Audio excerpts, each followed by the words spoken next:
Real quick before we get out of here for the night, let's sadly talk about what we witnessed today in the MLB playoffs. The Cleveland Guardians, Jose Ramirez is on third base with nobody out in the bottom of the ninth inning, and George Valera cannot get the ball in the goddamn air. Oh, that hurt. But series not over. Gotta believe. They did go up against Terrence Scoble today. They only hit 4 balls that were not in the infield. Oh my God. And then your Cubs today beat the Padres, which one of those two Titans who could be a favorite in the National League is going home in the next day or two. And as of right now, the Yankees are up 1-0 on the Red Sox. And we have the Reds going against the Dodgers, which, by the way, I know the Dodgers are the heavy favorites against the Reds, and rightfully so. They've got Shohei Ohtani, Mookie Betts, Freddie Freeman, and they can beat you 1-9 in that lineup. But Cincinnati has Hunter Green going. And yes. Since that game he started in Dodger Stadium back in late August, Hunter Green has been a completely different pitcher. The Reds have a lot of momentum. And it's also a best of 3. And anything can happen in a best of 3. And I've said this all the time about the MLB postseason. Everybody thought going into this year, oh my God, the Dodgers are going to win 100 and something games. They may break the regular season record. They have all this talent.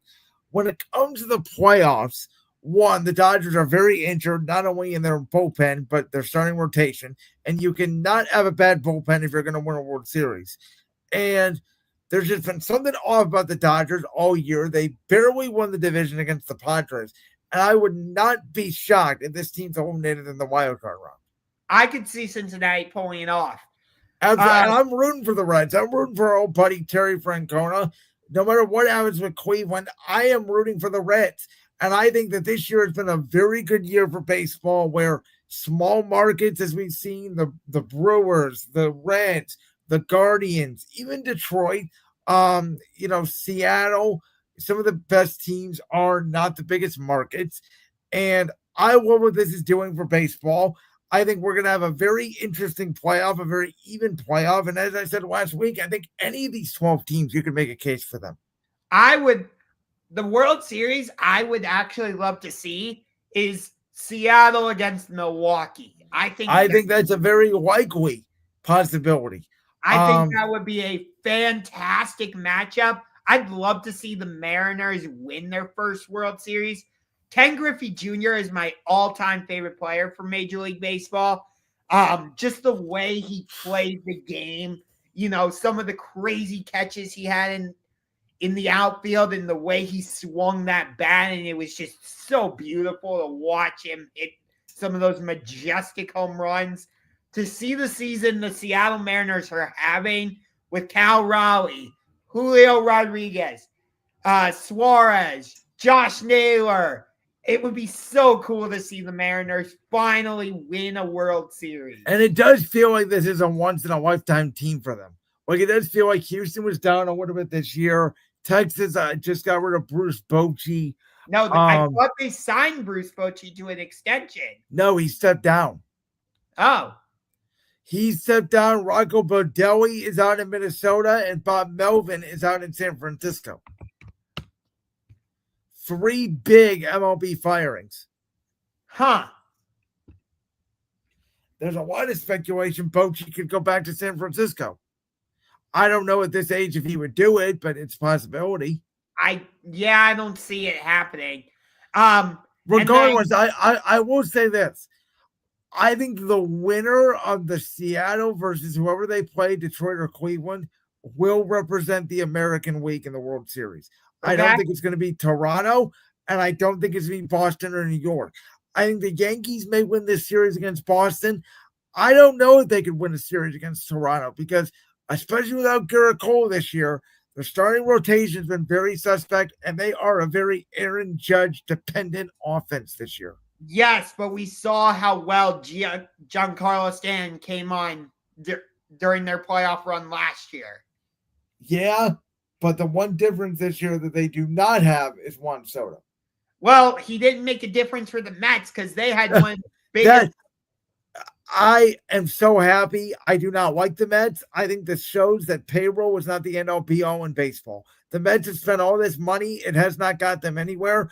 I am so happy the Mets are at home. Like, I Wait, can't even tell you. wait. So you were talking about how the small market teams and all that, but Major League Baseball still heavily favors the large market teams like the Dodgers and the Yankees and the Red Sox. But the playoffs even that field. But here's what I mean.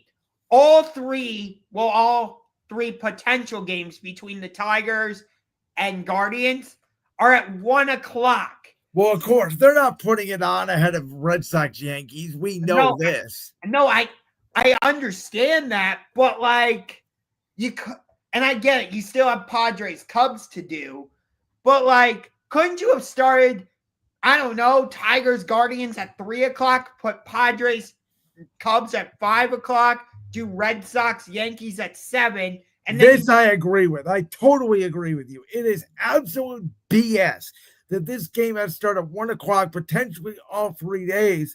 And the other thing is this. Everybody's going to talk about, oh my God, the Guardians didn't have a sold out attendance today. Of course they didn't. Some reasonable amount of people can't get out of work on short notice to go to a baseball game. People got to work their jobs. Kids are in school. No, it's not going to be 40,000 people at 1 o'clock in the afternoon for a freaking playoff game. Yeah. Like with the National Football League, the National Basketball Association, or the National Hockey League, the NFL has had playoff games at 1 o'clock on a Sunday or a Saturday. They would never, ever in their lives schedule a playoff game for 1 o'clock in the afternoon on a random work day on a Tuesday. Yeah, the NBA would never do that. They would never. The earliest they would do it is 4 o'clock. Would be the earliest. So this is stupid. And I don't know if ESPN has something involved because they have the exclusive rights to the wild, which thank God they're no longer going to have the exclusive rights to the wild card round next year. It's reportedly going to go to NBC and Peacock. But that's going to be way better. Good God. But they have ESPN. They have ESPN2. They have ABC. You can spread out these games. Not like they only have one channel. Yeah, I agree. It's really freaking stupid. And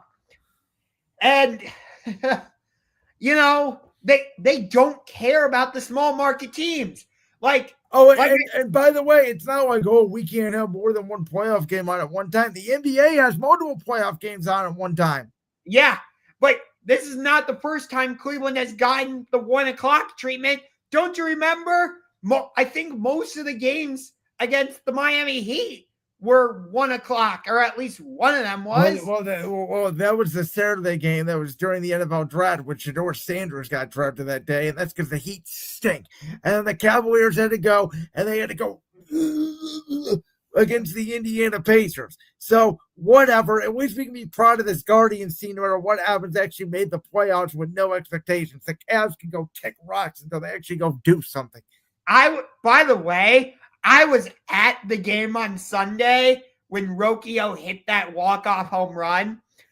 I know he has the official nickname of the Professor, but I came up with my own nickname for him. I saw this on Facebook.